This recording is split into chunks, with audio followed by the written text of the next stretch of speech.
Hey surf skating friends, Steve here with Surf Skate Love, and I am holding in my hands a Decathlon Oxelo longboard bird Carve 540. Now I don't have the slightest clue why this thing has 15 names. We're gonna call it the Carve 540 for our uses. So I've had a lot of people ask me about this board, and it's taken me about 6 months to finally get my hands on one. As you know, everything's been out of stock, and I think a lot of people wonder about this one because it is by far the cheapest complete surf skate on the market. It's $129 US, and to my knowledge the next cheapest one up is the Flow at $159 that you can get on Amazon. So the big question is it worth $129? Because right out of the gate, let's just state the obvious. It's $129, so it's going to be one of those cases where you get what you pay for. But is it worth $129 to start on the Carve 540 versus starting with a better surf skate to begin with that might cost you a little bit more? So let me see if I can answer that question for you. And the honest truth is that this one is fairly straightforward, and I'll tell you why. So every time I get a new board, I do what I call the island test, and by which I mean I unbox it and I just do a little ride around my apartment island just to kind of get the feel for it. And within 2 seconds, I knew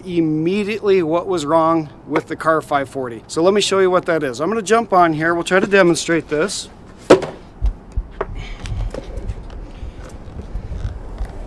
Right out of the gate, immediately when you start carving, here's the bottom line. I'm hitting a hard stop. So this truck has a very limited range of motion. I can pump it and I can carve it just like you can any surf skate truck.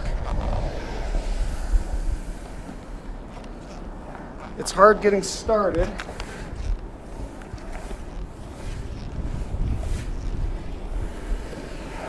Let me show you what's wrong with this truck. Okay, so here's the deal. The Carve 540 truck is to the Carver CX what the Flow truck is to the Slide. Now here's what I mean by that. If you've watched some of my other review videos, you have seen me compare the Flow truck with the Slide. If you look at this up close, they have a very similar design. The Flow is smaller. This is version 1 of the Slide truck. This is version 3 of the Slide truck. And if you look at this Flow truck up close, you're gonna see this has this hard stop to it like that. Whereas the Slide version 3 fixed that issue. I have a much wider range of motion without that hard stop. And so when you look at this Carve 540 truck, you see the exact same dynamic. What you're gonna see is it's got a truck similar to the Carver CX. So just compare these trucks for a second. You can see how it is a very similar design. It's a reverse kingpin at an angle that gives for that wider range of motion and the pumping ability. But there's one problem with the Carve 540. That is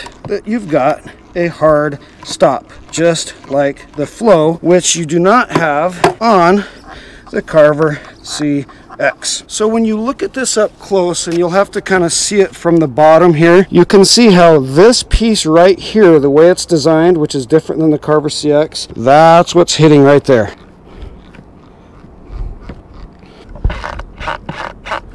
Now I will say that the difference between the Carve 540 and the CX is not as bad as the Flow to the Slide. The Flow is a much worse design, and in my opinion way harder to pump and operate than this design. So it's not like it's a complete deal breaker, but that's just going to be the very first thing that you notice about this is just the limited range of motion and that hard stop. And that hard stop means that when you pump, it means you can't pump super aggressively, because when you hit that, you're going to get tossed. So you have to keep your pump within that particular range of motion, and you're limited to that. Now when we look at all the other aspects of this deck, first of all, just the deck itself, I do not like this deck at all. As you can see, there is really not any concave to it at all. You do have just a little bit of a tail rocker here, and you've got this little pad here. Personally, I do not like these pads. Swell-Tech has them also. I don't like this design. That's just a personal preference thing, but I find that my foot slips a lot on this, and I also don't like how I don't have a wide area back here. I always prefer a bigger, wider kicktail for me to be resting on and moving around on. on. You'll also notice that this is that very coarse grip tape. It's not fine grip tape, which means that your feet slide around, and it's just flat. There's no real place to rest on. There's no real home on this board. You're just kind of like skating a flat board. And as far as the quality of the board goes, well, I mean, listen,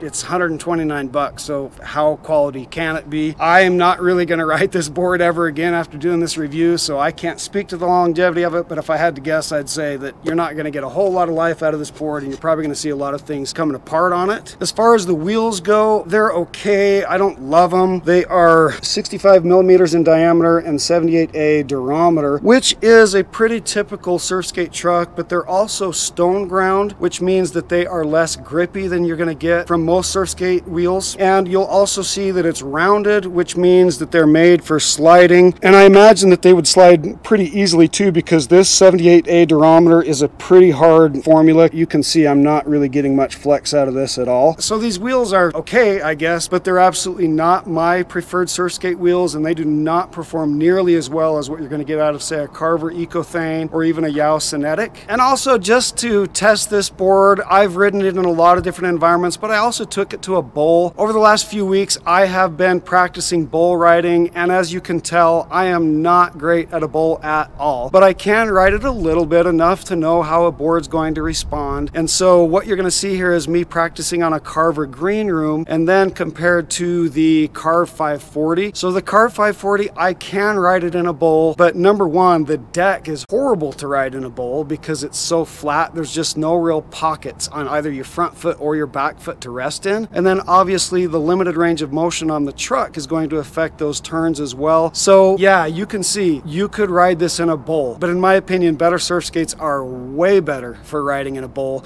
and I will never ride this one in a bowl again. Overall, do I recommend this board to anyone? Here's my take on it. Is it cheap? Yes, $129 to get into a complete surf skate, that sounds great. But my suspicion for anybody, I don't care what level you're at, including beginners who have never ridden anything before, here's what's going to happen. You're going to get into this board, you're going to take it to its limitations and max it out, what you can do on it, and then eventually you're going to want to upgrade and get something better anyway, in which case I'm going to say, well, then you probably just wasted your $129. And if budget is that much of an issue, I'm going to say don't spend $129 on the Carve 540, spend 79 bucks on the Waterborne Surf Adapter, where you're going to get a better truck with a wider range of motion, and you can use a way better deck on it, way better wheels. You can configure your own way better setup for 79 bucks with what you have laying around than what you're going to get out of this Carve 540. So that's my take on the Carve 540. Is it a surf skate? Does it pump? Does it carve?